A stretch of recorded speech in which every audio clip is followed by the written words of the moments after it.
Guys, we're back. We're back. So I went on my holidays. And it was needed, you guys. It was so needed. And so I said we need to take a break, reassess the pod situation, because listening back to that last episode, I was whingy. I was whinging the house down boots. And I said, that's not me, guys. So here we are. Season 2. Let's call it season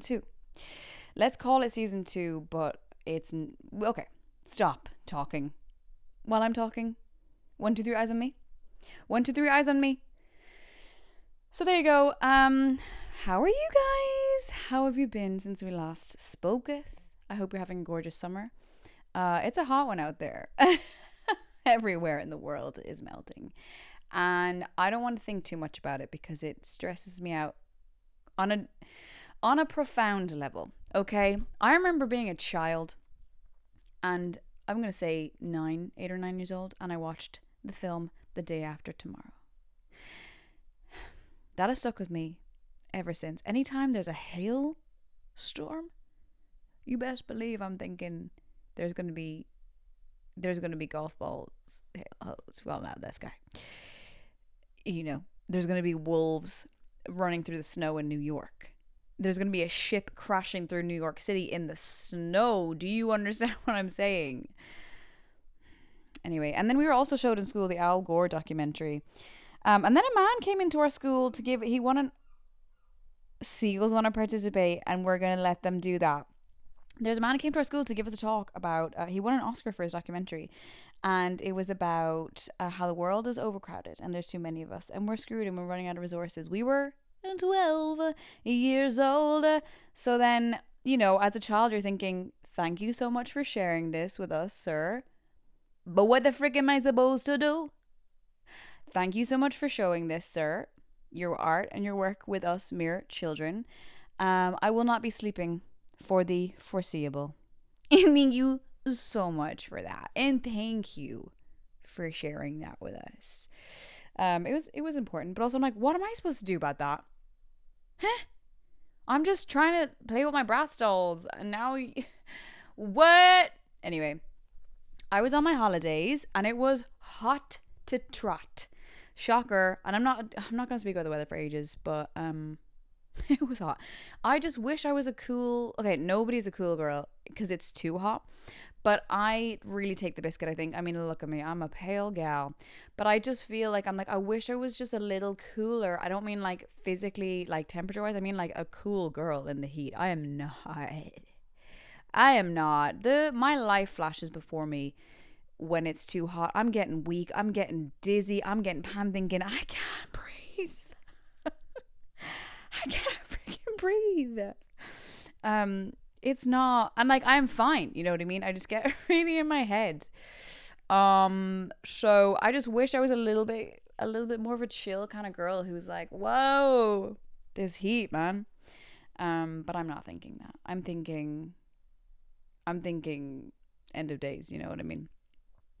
But I was in Marseille, great place, you guys. And I learned that to not read reviews anymore ever. Everything is subjective. Okay, this is my message, and this is my message for you. This is my message for you, dear listener. I would say going forth, especially this summer, if you're going traveling anywhere, I wouldn't read reviews, but I would. Side note: leave a good review if you were really blown away by a place. I make a point of doing that. But don't read reviews because. So last year we went to Marseille again. Okay, we went to the same place. Sue me. But we went on like different trips, day trips, whatever. Literally whatever. But we had booked to fly into Marseille, me and and we were going to go like to Provence and like somewhere else basically, because I looked up reviews and everyone was like, don't go to Marseille. Don't go to Marseille. It is so dangerous. It is so scary. Sorry, I burped. I got so emotional, I burped. So we were like, oh my God, spooky. Let's not do that. Then I went onto TikTok say what you will, TikTok, social media, not good for the head. However, if you are looking to like travel somewhere, okay, take this with a pinch of salt, right? Because obviously there's places where, you know, it's like, try the viral tiramisu in the, and then whatever. But, or like, you know, there's a lot of people saying like, guys, you have to go to this hidden gem, and then the hidden gem is forever ruined. I'm not talking about that right now. What I'm talking about is the positive side of, I was going to say the positive side of tiramisu. There is only a positive side of tiramisu. The positive side of TikTok, because I went on TikTok and I said Marseille. And then I'm seeing loads of videos of people who live in Marseille, whining and dining in Marseille, swimming. And I said, hold the frick up. This looks like the place for me. And you best believe I was right. So another takeaway I would say, so all the like, if you Google it, it's all these like forums and blogs like, don't go to Marseille, it's so scary. But there was a lot of LGBTQ plus travel like blog things, and they were all like best place to go to. So my second bit of advice to you, dear listener, is look for those kind of blogs. If a city is praised for being like safe, LGBTQ certified, like, you know, like a safe place, a great place for members of the LGBTQ plus community, I'm like, I'm going there because I know I will feel safe as a woman. You know what I mean? And that it will be the kind of vibe I want to be around. So those, guys, you've learned 2 things. And it's only been 7 minutes. I'm going to try and not edit this. I'm just going to be so vulnerable and just speak off the cuff. Let's try that. So let me know what you think. That's what I learned last year, was like, or this year I learned, here's my 3rd bit of advice for y'all. Okay. Last year I leaned too much on the TikTok with recommendations of like restaurants and such. So I booked ahead to all these like sharing place restaurants and all these like, you have to go to this restaurant, blah, blah, blah. And they were nice places. I'm glad I went there. Orange Wine was a featured character in my summer last year. This year wasn't feeling it. This year we arrived and we said, I don't want to see a small plate. I don't want to see any more tuna tartare. I don't want to see any more ceviche. I love it, but I just want cheap, cheerful, delicious food. And it is too hot, so I want little crispy glasses of beer. And that is exactly what we got. And it was amazing. Really good Italian food in Marseille, by the way. I thought it'd be a lot more seafood, which we don't need to go back into that, but I'm pretty sure. Well, I've always known I've had a bit of a seafood intolerance, but I'm pretty sure it's back, and I think that's the thing that was making me get sick. We thought it was celiac. I'm not celiac. Put 2 and 2 together. What the investigation work, the solo investigation work is going on, and I'm pinning it down to seafood. But don't worry, I'm not going to go into my stomach issues because I've actually been okay. And I was eating all the gluten, drinking all the crispy, delicious beers, and had a fantastic time. But the heat was crazy. But fantastic place. I highly recommend. Lovely, cheap and cheerful, and everyone is so beautiful there. It's kind of crazy. So that was my summer holiday, and now I'm about to have the busiest summer of my life in a great way. I'm very grateful for it. I'm also very nervous. So I have a lot of tickets to sell. I've got a lot of tickets to sell. I'm so excited. This is crazy. Last year, I quit my job. Did I get into this before? I don't think I did. But I can do it on the next episode. Or maybe we'll just do it now. Last year, I quit my job. So I moved back. Stop. We're going to backtrack a little bit more. Okay? Because there's information to be told. I'm very sweaty. So I moved back from London. Not a penny in my pocket. Okay? Was like, whoa, crazy. I didn't become a Hollywood actor? Wait, what? That's crazy to me. What do you mean I have no money in my bank account? What do you mean I can't live in a one bed beautiful apartment in London and I have no money. Wait, what? So I moved back and I said, ladies and gentlemen, this is Mambo number 5 and she needs to get a big girl job. And I said, well, look, you can't say you didn't try. You know, I thought at the time. So I got a big girl job. And then I broke my foot 9 months in. And a few little things were niggling away at me. I was like, I was turning 30 that summer. I was like, you know, and broke my foot. And I said, hello, universe. Hello, universe. Because I was running away from, you know, the things that I was thinking. And then the universe was like, stop it. Stop it, honey. So broke my foot and I was like, whoa, I'm quitting. And I'm going to give myself a year to really commit, like to actually commit. In previous years, I was like, I'm committing. I'm, you know, doing acting workshops, which in my opinion, I don't want to see another casting director workshop in my Gmail. Stop. You've taken enough of my money and I'm not having it, guys. I could probably still be living in London right now if I didn't spend so much money on workshops to be told that was really good. Wow, that was a really good scene. I have no notes. And I'm sitting there going, okay, but why is no one casting me then if you don't have any notes from me? Huh? So anyway, where was I going with this? Yes. Was thinking, I was like, I'm committing, yep. Broke my foot, whatever, blah, blah, blah, blah, blah. And I said, girl, it's now or never. So we're giving ourselves a year to go all in. So I got up some savings, and I have to say it now, it's been hairy. It's been as hairy as my legs, okay? And a lot of, oh my God, the money is pouring out of my bank account like there is no tomorrow. But I just thought I have to commit. I gotta go all in and reassess at Christmas. On Christmas Day at 9 a.m. 2026. No, but just around the Christmas season, okay? Whatever. And go and look back and go, okay, can we continue? Can we make a living out of this? Or should we pack it in? So that's my goal. And I have to say, things are happening. It goes to show, like, if you commit to something, guys, it goes to show if you just apply yourself. Like, literally, I have heard that. Okay, actually, the turning point for me was I did my theory test in October, end of September. And my whole life, I was like, I am not good at exams, as we know from the last episode. I'm not good at exams. I get panicked. I really find it hard to study. So I was just like, I'm never going to learn to drive. It's not going to happen. And then I thought, no, lady, you're gonna freaking do this, okay?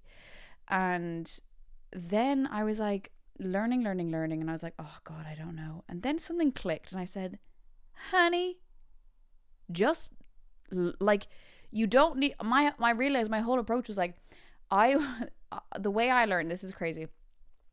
I would like I would kind of not, how do I explain this? I would like not really study, and I would be like, okay, let's see how much I know already without studying, and then be like, oh my God, you're an idiot. But I'm like, wait, obviously you don't know the thing yet. You have to learn it, you little crazy little cat. So that sounds really trivial, but it was a big thing for me. And I just went, switch in my head, and I said, oh yeah, let's just memorize the freaking questions. I went in, dear listener, to that stanky ass center to do my theory test. My God, truly smelly. And then I went in, and the guy was like, okay, we need like check your passport, whatever. We're going to take a little picture of you. This isn't going anywhere. It's just for like security. I was like, great. I will actually show you this picture here. Let's see. It's here. It's hilarious. And it was actually on my form when they said you pass. I was like, sir, you said this wasn't going anywhere. But I was so shocked I passed. And so that was a huge turning point for me. And I said, wait a freaking minute. Because Because my whole life in school, teachers would always be like, Sadhbh, if you just applied yourself. And I'd be like, shut up. How dare you talk to me like that? How dare you? And literally when I passed my test and I was holding the paper, I was like, I guess they were right. Look at that. So that was a really big turning point for me. I said, wait, hold on a minute. If I just apply myself, like if you just do the work, something is going to come of it. And I am the first person to ever discover that. So you're welcome. Nobody's ever discovered that before. And I'm about to change your life right now. Stephen Bartlett, step aside, because this honey is taking over the whatever. You know what I mean. Guys, so maybe this is now going to be a maximizing whatever his stupid category is. So that was a big turning point for me, and was like, let's just go all in, mamacita. And I'm very lucky that I have the support in my life for that people, I, sat them down and I grabbed them by the throat and I threatened them. No. I said, I'm going to commit to this for the year. And I'm very lucky that in my life, my family, my mysterious boy were like, okay, you better freaking do it. And I said, okay, is that a threat? And then I looked under the table and there's a gun pointed at my knee. So, oh, guys, it's the 10th of July, So then I started really committing to, when I look back, I'm like, wow, I really did like put the work in. And I started doing, committing to stand up, and I did it. I was gigging twice a week, from October until Christmas. Now I know for some people they'd be like, twice a week only. Meh. Well, I had a life actually I had a lot of a solo life where I didn't actually do anything else, but I had to do that. But also I was like, no, I'm not gigging every night of the week. What? So I committed to that. It was really hard, and I learned loads. And then my wonderful agent was like, let's aim to do a solo show. And I said, that's crazy. But I said, sure. And then January rolled around and I was like, well, nobody knows that this is... Sorry, there's a crazy noise outside. Nobody knows that this is happening apart from me and my agent and the venue that's booked in. So I was like, maybe I don't think I'm ready. And I just I don't and I felt so strongly in my body that I was like, I don't want to do this. And then I had many a pep talk, many a phone call of like, what am I doing? And then I said, frick it girl, post it, share it. And I did, and it ended up selling out. The show sold out and it went really well, and I went, hello, this was really fun. So yeah, and just it's been kind of one thing after the next, which has been really, really nice. But it's been from hard work. It's been from many moments of being like, what am I doing with my life? And so yeah, my advice to you, dear listener, I'm full of advice today, so maybe put this in the self-help category. As I said, Stephen Bartlett, step aside, Stephen. Your time has passed, and step aside, because I'm coming in with mine. And my advice to you is just try it and feel really scared, because everything in your body will be like, don't do it. And I mean, obviously, like something like creative, career-wise, whatever, not something bad, you kooky little thing. But yeah, so it's been it's been a year since I quit the job. And then I had I drank so much last summer, I ate so much last summer, I was an unhealthy girl. I was looking back at pictures, and whoa, this is no disrespect to me, but I was looking back at pictures of me from last year, and I was like, oh my God, I don't recognize her. She was having a glow down, okay? And that's okay. We all have to be there to get out of it. But anyway, this is my message to you. This is me from the future to now. What? This is, listen, this is me. Okay, I have it. Me from the future. What? Look at me. We're going to get there together. What I'm saying is, imagine me, right? I'm talking to, what? Okay. Just do it, is what I'm saying. I've come from the future. And I'm telling you that you did it. Dear listener, you did the thing that you wanted to do, and it scared the bejesus out of you. And I have just been to the future. And you're crushing it, girl. You are, okay?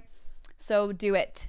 And on that note, I have loads of tickets to sell, and it's really scary. And what I've also learned, I've learned so, guys, I'm full of learnings and advice. So as I said, self-help section, whatever.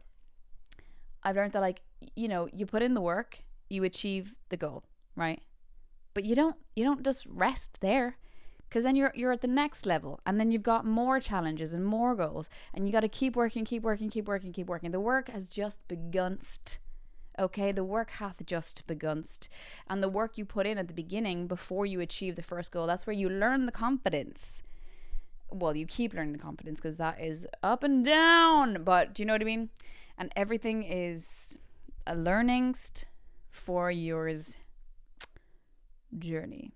Is that not the most freaking beautiful thing you've ever heard in your life? Did I just inspire the crap out of you right now? I think I just did. I hope my inspiration cooled you down. If you are melting in this heat, I hope it did. Let me know. And do the thing. Do one thing that scares the heckin' hoot out of you this week. In a good way. Good scared, okay? As I said, don't be silly now. But I have loads of tickets to sell for shows, which is really exciting. Very scary, very exciting, very scary. What? Crazy. I'm doing the Paddy Power Comedy Festival in 2 weeks' time. The 23rd in the Ava Gardens and the 26th in Hoyland. And I'm also, guys, something freaking crazy is happening. I am opening for Alana Glazer in Vicar Street on the 18th of July. 20-year-old Sadhbh would have fainted. She's screaming right now because I am such an Alana Glazer fan. Broad City is the show that inspired me to commit to being a funny lady and try and make my own work. It was like my North Star, honestly, through like 20 to 25, I think was when the last season was out. It was just it was so inspiring and so motivational for me and so important in my life. So this is really surreal that I'm opening for her. Earlier this year, another thing, guys, I hope you're taking notes, because these are some juicy gems. A part of, like, you know, making things happen that scare you, I've just been on an email buzz this year, like scary emails, and just asking for things, because the worst thing that happens is, like, people don't reply to you or they say no. Now, I had been doing that for many years before. I'm just sending emails to people and then, like, radio silence. But I sent an email. I thought, what the heck, girls? And I had bought tickets to go see her show in Vicar Street. And I was like, whatever, we're going to take risks. We're taking risks, girl. It's the year of the horse. We're galloping. So I emailed her team and didn't hear anything for 3 months. And then their team got in touch via my agent. So that was so crazy right now. So that's crazy. So that's next weekend on the 18th of June. July, 18th of July. We're calm and we're collected, and we're going to smash it, okay? We are going to be confident. And then I am doing All Together Now on the Sunday. I am doing Electric Picnic on the Saturday afternoon. All afternoon gigs. And then I have 3 work in progress shows. If you are in London on the 6th of August, I am gigging. I am doing my work in progress show, which is basically like I'm trialing the show, which is going to be in Dublin Fringe. So I'm like, it's kind of laid back. I'm testing the whole show, and we're going to have a scream, guys. We're going to have a scream. They're also cheaper tickets, and we're just gonna have a great time, you and me. So if you're in London on the 6th of August, I'll be performing in the Museum of Comedy. Do come along and we'll have a little drinky afterwards. And then on the 20th of August, I am gigging in Cork, in Collins, and we're gonna have a kiki, okay? And I'm gonna see you there, my love. And on the 26th of August, we're doing Whelan's in Dublin, and I'm gonna see you there, my darling baby girl. And we're gonna have just the best time. We're gonna have the best time, and that's all leading up to my Dublin Fringe run. I'm doing 7 shows, which is what? She's doing 7 shows? Crazy. A dream come true. I have applied for the Fringe for 7 years. 7 years. And it's finally happened with comedy. I mean, I was chasing acting for so long, and like trying to not, well, I was getting so frustrated. I was like, why is there no comedy things for me? And then I realized, girl, just do stand up. And then like acting. So anyway, whatever, that's the story for another day. I have so many tickets to sell, and I'm so excited. I'm feeling very, very lucky and grateful and #blessed that I'm busy with the things I want to do. And I'm just really proud of myself that I put in the hard work, and the hard work is still going. But I made that commitment to myself a year ago. Oh, I actually wrote myself a contract. Isn't that cute? Isn't that freaking adorable? I wrote myself a contract last year.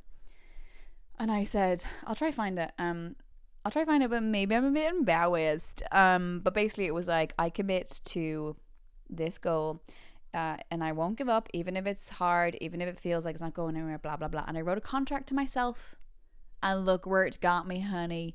So all that to say, look, things are going in an upward trajectory, but the hard work is only beginning, you know what I mean? But my advice to you is do the thing. Try it. Make a goal.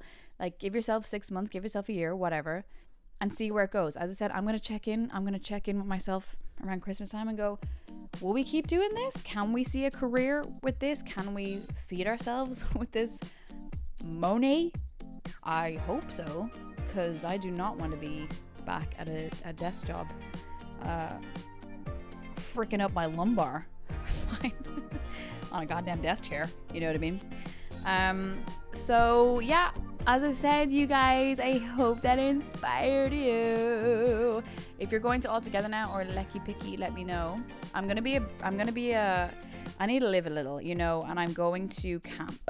I was like, I'll just go down for the day and I'll just come back up because like, oh, whatever. And I'm like, no, just, you're a young hot thing. I don't have kids, you know, I don't have a job like in the office the next day. So I'm like, just camp. Okay, just camp, my honey. And do I'm going to try to the full weekend of All Together now because it's so far away. It's in Waterford, and I believe there's only like one bus down, one bus back, unless you get the bus and the train. So I'm gonna be a very brave, cool girl. Okay, my goal this summer is to just be a bit more cool and chill. Okay, so that's today's episode. I hope you liked it. I hope you felt inspired. Let me know what you're gonna do, or if you're gonna do the scary thing. Okay, and let me know how you get on. Thank you so much for listening. I hope you're staying cool, my honey, and have a great week. Love you.